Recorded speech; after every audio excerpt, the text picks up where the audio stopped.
Welcome to Rochester, New York, home of the area's only Division I hockey program. Within the last hour on this beautiful fall day in the Flower City, the RIT Tigers arrived downtown here at the Blue Cross Arena, where for the 13th straight season, they'll take center stage for the marquee event of Brick City Homecoming Weekend. RIT has sold out this event in 7 of the last 9 years, and they are close to selling out again here tonight as a near-capacity crowd of over 10,000 orange-clad fans is expected. It's the 2-1 RIT Tigers out of Atlantic Hockey against the 1-3 Merrimack College Warriors out of Hockey East. Over the next half hour, we'll get you set for this non-conference matchup before face-off comes up at 7:05. Good evening, I'm Kevin Roach, and welcome to RIT SportsZone pregame live here on My 18 Rochester and streaming all season long on flowhockey.tv. Well, tonight marks the first and only time RIT will play in Rochester during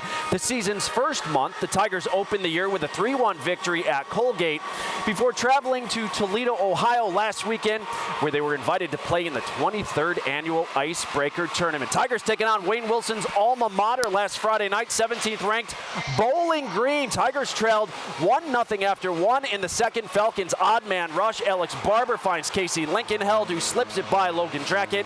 Bowling Green had a 2-0 lead, but the Tigers would respond. Just 34 seconds later, Brody Villette, the wrister here from the slot, his first of the season, gave the Tigers life in the second, down by just 1. It stayed that way until the third. Late in the third, under 5 minutes to go, Tigers with the block shot in front, then the pass ahead to newcomer Andrew Rinaldi, who races ahead and finishes with the pretty backhander right there. His first goal as a Tiger tied us at 2 and sent us to overtime. In overtime, Bowling Green would have a few golden opportunities but could not capitalize right there. Taylor Snyder missing the open net as he couldn't get a stick on the puck. That would have ended it. RIT races the other way, and eventually, look at the beautiful pass from Will Calverley to Caleb Moretz, the freshman, finishes off the Falcons. Oh, the Tigers rally from 2 goals down to knock off 17th ranked Bowling Green 3-2 in overtime. As we look inside the numbers, with the win, RIT began the season 2-0 for the first time in the Division I era. A huge early season confidence builder for sure. RIT was outshot 32-22. Went 0 for 3 on the power play, but got 30 saves from junior Logan Drackett in the net. Brody Villette scored his first goal of the season, while the freshmen Andrew Rinaldi and Caleb Moretz scored their very first collegiate goals at RIT, goals they'll undoubtedly never forget. So the Tigers would take on 12th ranked Ohio State in the Icebreaker Championship game last Saturday night down in Toledo. Late first period, RIT on the power play. Great puck movement here as Sean Cameron feeds Alden Dupuis for the goal, his first on the season, and the Tigers were up 1-0 after 1 in the second. The Buckeyes would get a power play opportunity of their own, and they would capitalize as RIT couldn't clear it, and Ronnie Hine puts the loose puck in to tie us at 1. In the third, Ohio State on another power play, and you're going to see some tremendous puck movement here by the Buckeyes. Tic-tac-toe, and Hine is going to beat Drackett for his second of the night right there. 2-1 Ohio State. Under 4 minutes to go, they would seal it. Matt Miller going to send it off the boards ahead to Tate Singleton, who's in all alone on Drackett, and he would finish it off. The Buckeyes win the Icebreaker Championship by a final of 3-1 over RIT. So the Tigers dropped their first game of the season to the 12th ranked Buckeyes. Shots were 34-25 in favor of OSU. RIT went 1 for 3 on the man advantage. Ohio State 2 for 7 as penalties proved to be an issue for RIT. Overall, some things to improve on moving forward for sure for RIT, but they had to be pleased with their showing against 2 NCAA tournament teams from a year ago. And who better to ask about that than the head coach of the RIT Tigers, Wayne Wilson, standing by live now with our John DiTullio. Johnny? All right, thanks so much, Kevin. Wayne, what did you learn from your team last weekend? Well, I liked our special teams last weekend. I thought our penalty kill and our power play were both very good. I think after the first period of Friday night, our compete level really rose, and I thought I was impressed with that. And that the games are going to get more and more competitive, and as you get to know your opponent a little more heated, and I thought we really rose to the occasion in those situations.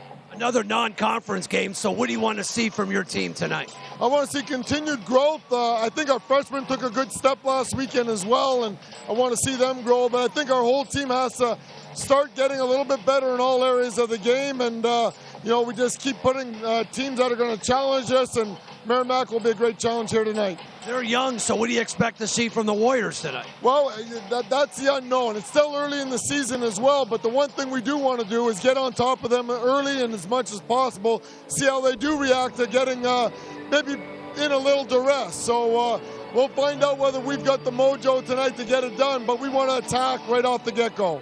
It's fun to watch this game. It's fun to broadcast this game. What's it like to coach in this atmosphere? No better feeling, really, to be behind the bench when the guys are motivated, excited.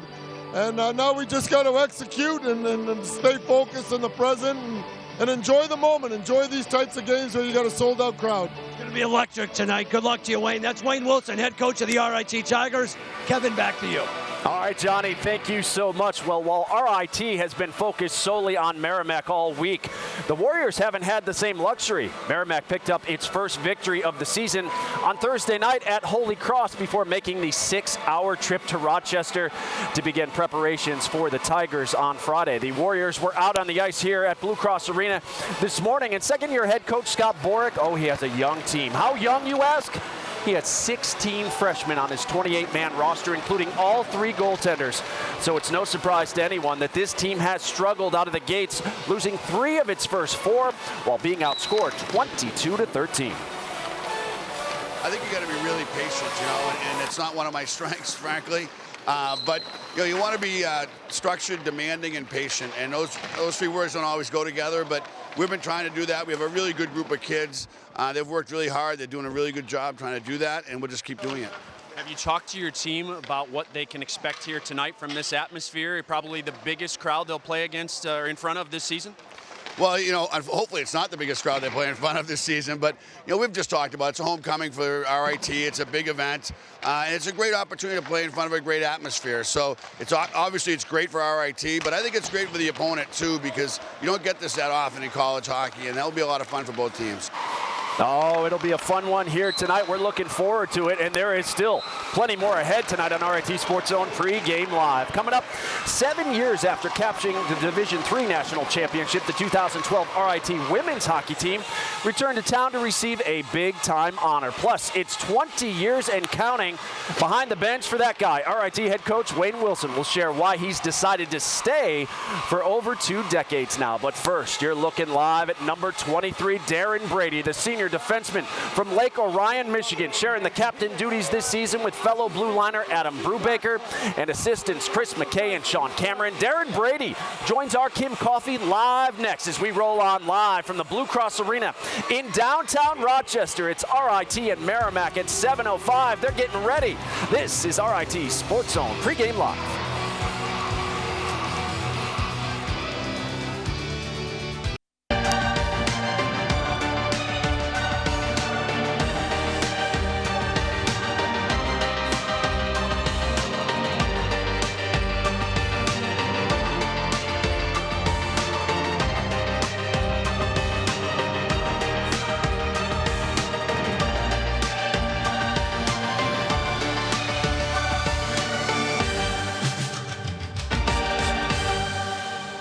The tradition continuing as a sea of orange will be on hand here tonight in downtown Rochester for Brick City Homecoming and Family Weekend.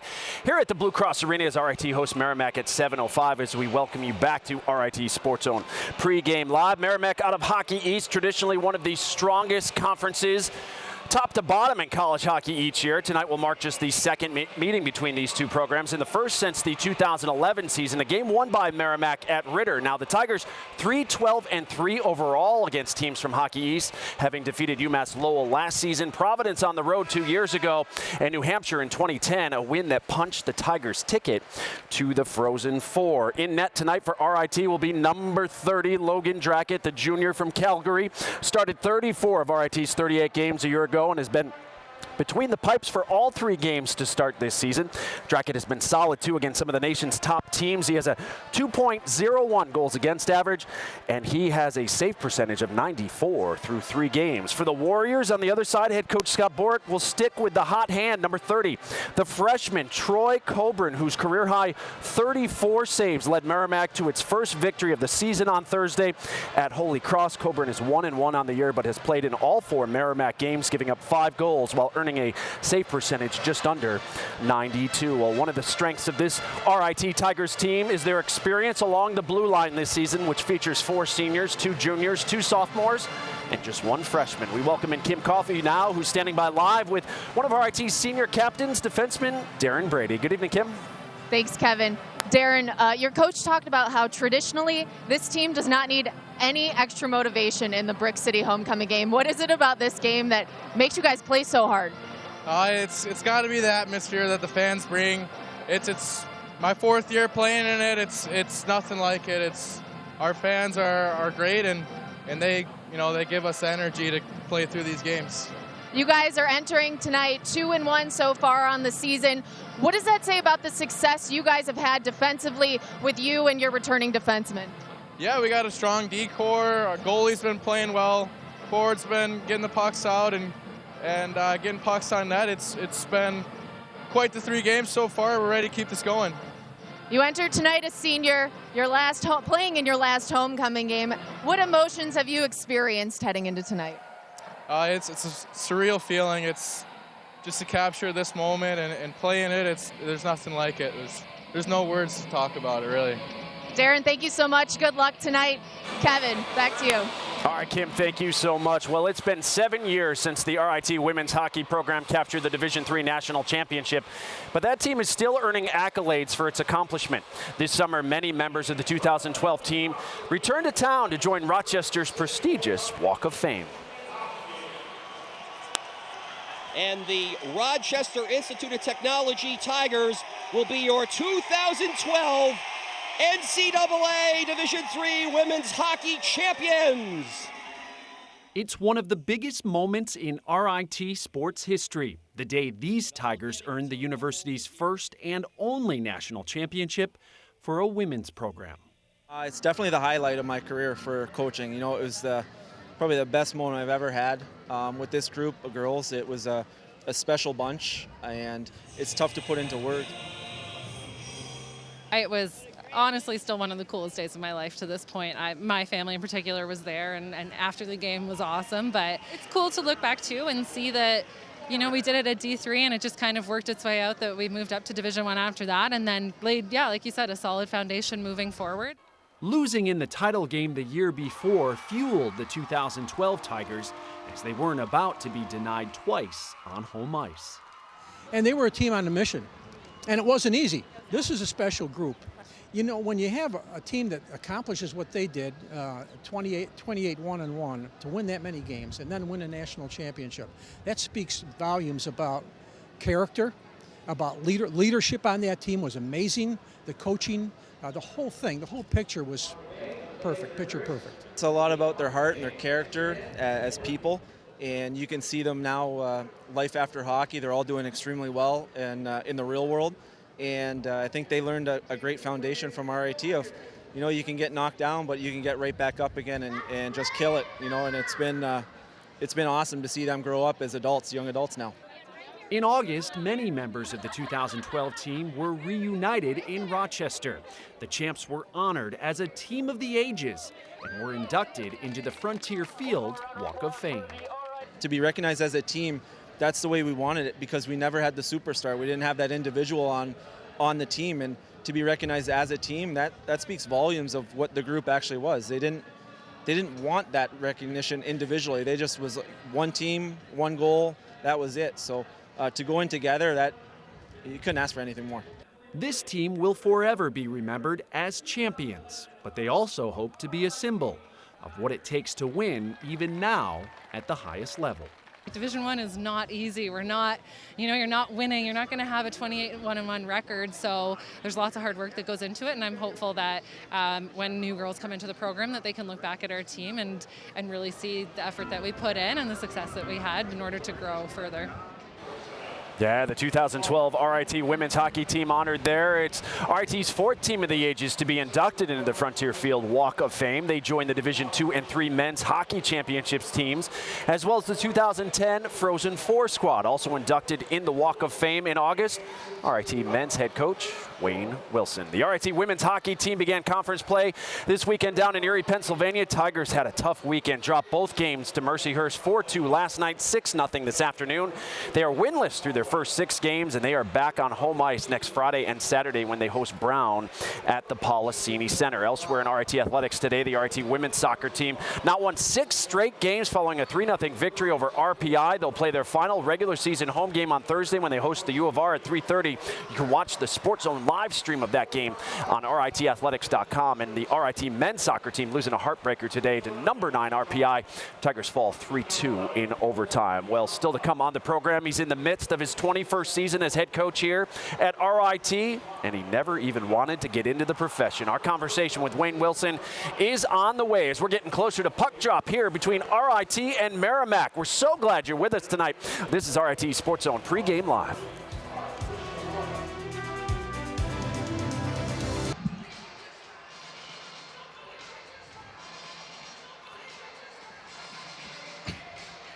Town, Rochester. This is RIT SportsZone Pregame Live, presented by Taylor the Builders. Fans settling in as Brick City Homecoming and Family Weekend at RIT, with tonight's matchup between RIT and Merrimack being one of the marquee events this weekend. Tonight's game is the 13th annual Brick City Contest. RIT 3-5-4 overall. Prior to last year's 6-1 victory over Colgate, the Tigers hadn't won in this series since 2011 when they defeated St. Lawrence 6-5 in thrilling overtime fashion. It's always a major event, and that won't change next season.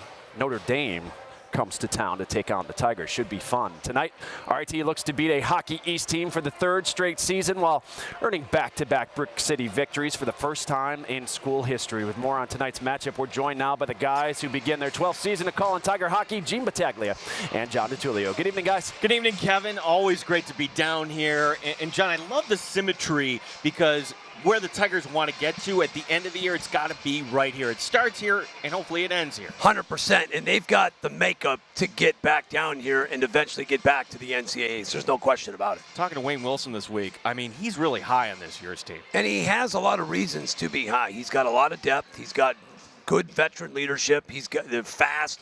The blue line may be the best he's had in some time, and he's got a reliable goalie. All key elements to add up to getting back to the NCAA. Tonight's opponent, Merrimack, as Kevin mentioned, they have 16 freshmen. 11 are dressing tonight, including the goaltender, Cobran. So they're going to rely on the captain, Sammy Tavernier, who had a goal and assist in the win over a player to watch tonight. And on a young team, you got to rely on the veteran. He's a veteran. He has 21 goals. He's played a lot of games, 57 points in his career. He is number 25. He anchors that top line for the Warriors. A great two-way player. If they're going to have success tonight, it starts with number 25. Out of France, Sammy Tavernier, player to watch for the RT Tigers. The scoring last year, John, a lot of it has gone, but a lot comes back in Jake Hammaker, and on that line on the opposite wing is Sean Cameron. We've just watched Sean Cameron really evolve, just get better each year. He has 2 goals this season. He's on one of their better lines. He's with Dupuis and Amaker. It's such a great veteran line, and here's a guy that I think is going to help the Tigers do some special things. I just like the way his game has evolved over the last few years. Another test for the Tigers, 2-1 on the season, a Hockey East team.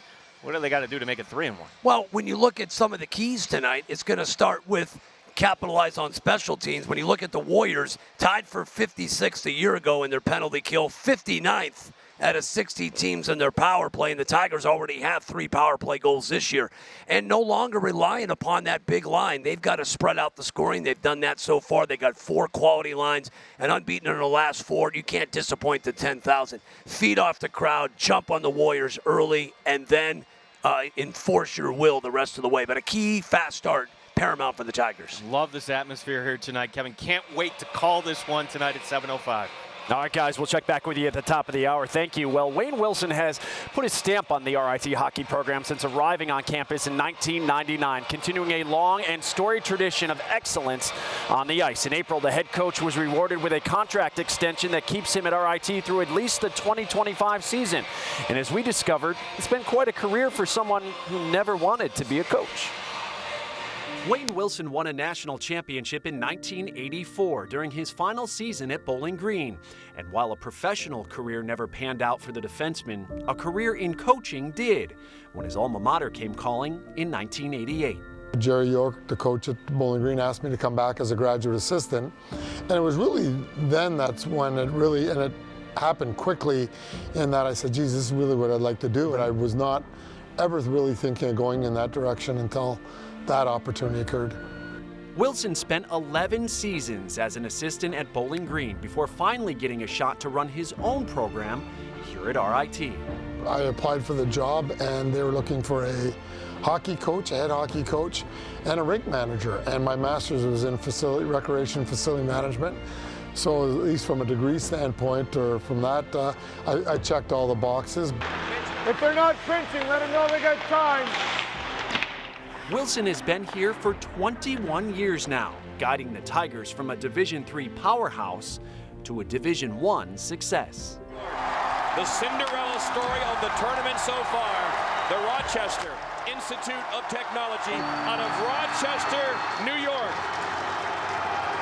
They're going dancing to the Frozen Four in Detroit.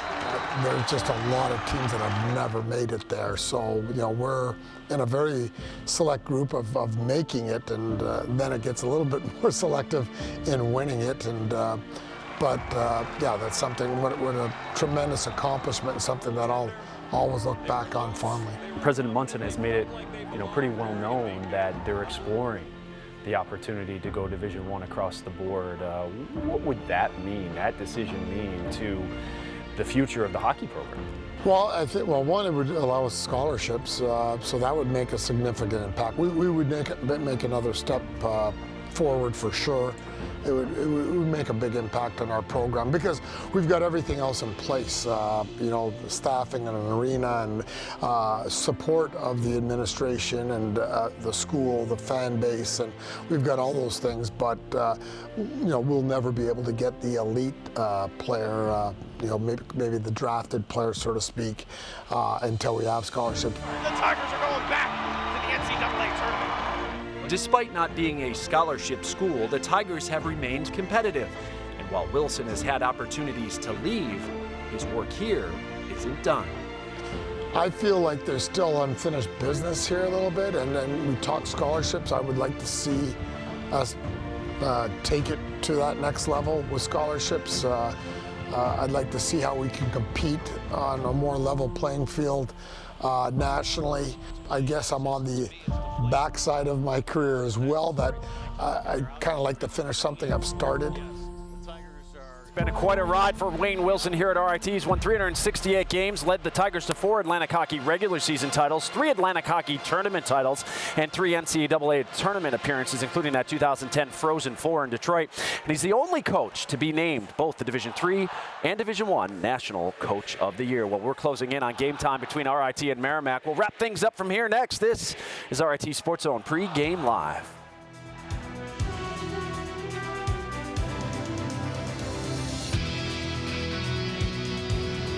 Tigers are on the road at Air Force next week. Their first Policini Center game comes up Friday, November 1st against Holy Cross. We'll have the coverage for you that night beginning at 6:30. Our coverage with RIT SportsZone Pregame Live brought to you by Taylor the Builders. Well, that's going to do it for us here on RIT SportsZone Pregame Live. Up next, John and Gene have all the action between RIT and Merrimack. And we'll see you back here for the intermission report. Until then, enjoy the game, everyone. RIT SportsZone Live begins now.